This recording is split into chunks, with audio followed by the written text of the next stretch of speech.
Shukurinnaan wantoota hin taane guddisuu kan isaa yookiin akkasuma mootuyyuu dhiibbaa hamaa yookiin mootuyyuu ilmoo imaanii hatuudhaan imaanii ho'ee nutu kenne akkasuma mootuyyuu kaamilaa yookiin immoo kaamilaa tuubii fi akkasuma waa'ee imaanii kana dubbachuu deemna sababni isaallee imaaniin akkuma beekamutti mucaa isii hatamee jira abbaa manaa isiitu hatee bakka hin taane geesse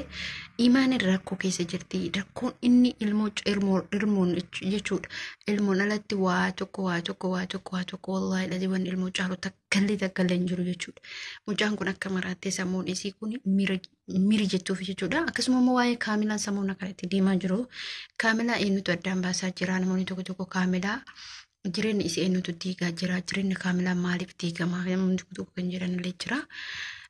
waa'ee kanatti fi waa'ee maanitti illee ni deemna assalaamu alaykum warahmatullahi wabarakatuh tuttuuta fi kabajamtoota kiyya akkam jirtu naga keessanii fayyaa keessanii isin jecha asuma viidiyoo kennaa laayik gochuu share gochuu subscribe gochuu hin dagatine warroonni hamma ammaatitti maatii nu taatan bittoota galatooma baay'ee takka galata guddaa qabdanii nu biraa galata guddaa qabdan har'as taanan borus taanan amalee jabaadhaa baay'ee isin jaaladha baay'ee isin kabajja akkuma beekamu shukurinaa fi waa'ee shukurinaa dhimma shukurinaa kanarratti amma isaan akkasumatti yoo kan gannu ta'e ilmi namaa kun hammam si yaada si wajji nyaatee si wajji bulee abbaa manaa keetii jedhee qaama kee qullaasituu karafee waa'ee maanii akkanumatti dhiisa jechuudha hammam dhiironni kun gaarii siif yaadan hammam iddoo siif qabaatu yaadan sammuun isaan nuti dubartoonni jechuudha gaaf dhiirri tokko heeruun inni si gaafsi fuudhu yeroo jalqabaatiif namu halaala wayii waan ta'eef qaama ofii qullaa waliin bula jechuudha garuu gaafa si jabbetti ilmoo kee jechuudha gizee ammaa faaladha wanni hundu dhiironni tokko ilmoon barbaadan garuu moo shukurina maaliif wanna kana gochuu danda'e illikiin inni imaan irraa qabu maali imaan irraa illikii qabuutu gochuu kan isa goosise ilmoo tanallee jaalatee odoon taane jibbeeti isini galee maaliif ilmoo daa'imatan ofii bira oolu namni ilmoo haadha malee ilmoon abadan hin toltu haadha malee hin jiraattu ofii bira oolu imaaniin akka miidhamtu yookiin immoo daa'imni suni akka miidhamtee guddattu barbaada jechuudha dhugumatti namni sun daa'ima san jaalatee hin fudhanne wanni haadha caalima abadan hin jiru haadha jechuun abadan haadha dhalatti ilmoolleen jiraachuu hin dandeettu fakkeenya baarii fudhaa gaafa dheengaddaa maal ta'e guyyaa lama keessatti mataan isaa garagalee jechuudha akkamitti namni kun daa'ima malqaa gatana jiraachisuu danda'a immoo dubartiin fuudhisantu guddisuu fi danda'a walla waan ajaa'ibaati bakka namni keenya akkitti inni yaadu akkitti inni siif yaadu ati akkitti nama yaadu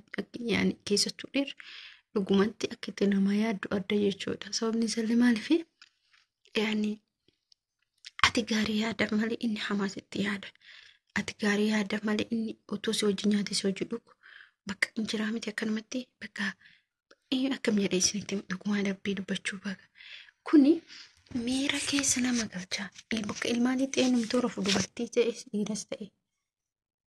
namichi sun jechuun shukurinaan jedhamu kun jaallatee otoo hin taane miidhaa isirraa ilmoo isirra geessuuf jechuudha. Ilmoo tana maaltu isaa guddisa? Dhiironni nuti gaarii yaadnu hundi isaanii hamaa nutti yaadu. Hundi isaanii keeressi yaadu. Hundi isaanii bakka xaxa. Injiraa miti akkasii jechuudha. Waan nama ajaa'ibu. Walaa isiin halkan guyyaa garuu jiraatu yaani akka isiin bultu siif bira bebbeeka jechuudha. Mee fakkeenya fudhaa ilmuma uummata adii kana yeroo guddifnu yeroo biraa galtutti ni yaadatti keessi booya imaan buusuu dadhabdullee bakka ijoolleen sun dhuftee ija kee dura si deemti sababni isallee bakka jaalala ilmaa qabaatti waan qabduuf waan ilmoo jaalattuuf kana isin jechuu barbaada dhimma waa'ee kaamilaa dubbanni immoo kaamilaan immoo dhugumatti mucaan ammallee jaalala namoonni isin jaalattu gurbicha amma isin viidiyoo wajjin hojjetu kana ture jira nama Saidoo Faajii yuutuubara dalagina fakkaata mucaan kun injira Mustafaa faa yaani Mustafaa faan hiriyaa turaniyyuu na fakkaata garuu addaan fagaa amma beeku malee Mustafaa faan hiriyaa turan gurbaan kun jechuudha kaamilaan immoo amma bakka achi seetu ijoollee yuutuubara irra kaamilaan ijoollee ولا مجانا قفيا قبل اللي ربيته بيكا إما قيرتي شو أكما وانتادتي أما اللي مو في الدي إسا كان وجهي قلتي جريتي شو أنا بيكو garuu ilmi namaa kun hin beekaa waan hunda hin beeku jechuu waan waa'ee sillimaatu nu galchee miti robbisi halaafisu hin beeka jechuurra waan san hin beekee karaa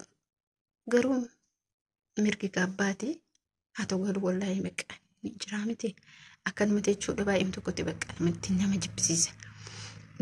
Yooma bakka ama fakkeenya nama fudhadha yooma ati ofii keetii ni nuffite jechuudha gaafa dhiirri kunumaa kunsi gurshu kunumaa kunsi gurshu.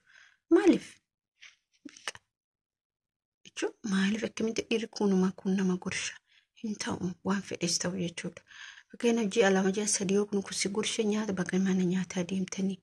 gurshaa viidiyoo waraabuu haadhiisummaa tokkicha qabattee si haa gurshu leeshu shaallaa keera bakka kunumaa kun si gursha jechuudha. Adiraama fi inni jaalalaa walitti nufu gadiraama irratti hojjetamuu fi inni jaalalaa walitti nufu jechuudha.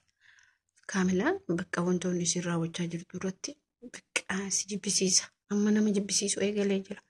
garuu waan akkas dalaguuf bichaan beeku malee ishee kaleessa imaanee gorsaa turre Aminaan kaamilaan jechuudha kaleessa mucaa kanaan gargar baate torbee tokko dongayin akkamitti nama biraa jaalatti morka abdataa jechuudha. Abdataan yaani jirii kan miidhametu dafee kufe dafee ol ka'e jechuudha ka kufitu kalafatti kufitu akkan hafne malee isitti seene kanallee jaalala onni jaalalaa banameen jiru sinii galeemmame namoonni tokko gaafa hiriyaa isaaniitiin gargar ba'an akka isa yaadanneef nama tokkotti hirkannaa yan nama tokkotti haasofsiisanii wal jaalachuu eegalan jechuudha. Abdatana mucatti ammaa kana hin jaalanne dhugumaan dhibatu fuula isaatirraa laala iji jaalalaa hin beeksifti. Isinii galee akkuma iji gamnaa dura boote iji jaalalaa hin beeksifti. Iji jaalalaa akka Mustafaa agartanii miti akka Mustafaa sanii jechuudha. Mustafaan yeroo nama jaalatutti onnee qulqulluun nama jaalata hin beeksisa barna nama ta'eef miti. Gaafa nama jibbillee akkasuma jechuudha. Kaamilaan immoo ijoollee fakkeenya Muttaaree Mustafaadha Jadiidii ilaa indiddee kanneen na fakkaata. Mustafaa jaalattee walolan addaan baane Jadiidiin hindiddee abdii hindiddee bakka wallaahi lasee waan himaanu jetti waan himaanu nu galuu dide jechuudha. Kuni barumsa nuuf ta'a. Sillee barumsa ta'a anallee barumsa ta'a si qofaa miti anallee as jechuudha. Wallaahi lasee barumsa nuuf ta'a kana jechuudha. Obboleeyyan kee wantoota akkanaa kan odoon taane nama qayyaruu akka uffataa jechuudha. Qaanaftanii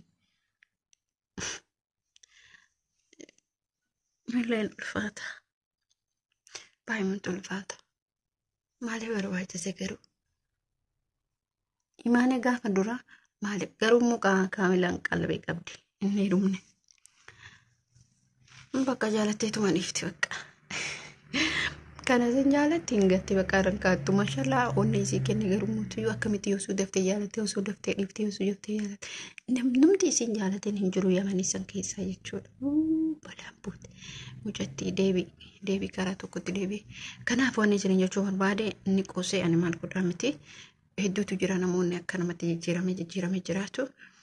isin viidiyoo kana mee laayik godhati shir godhati namoonni yaada qabaatee yaada keessan nu kennaa isin jechuu barbaada. Akkam ture inshallah viidiyoo biraa walitti deebinuti. Assalamu alaikum warahmatullahi wabarakatuh. Bye bye.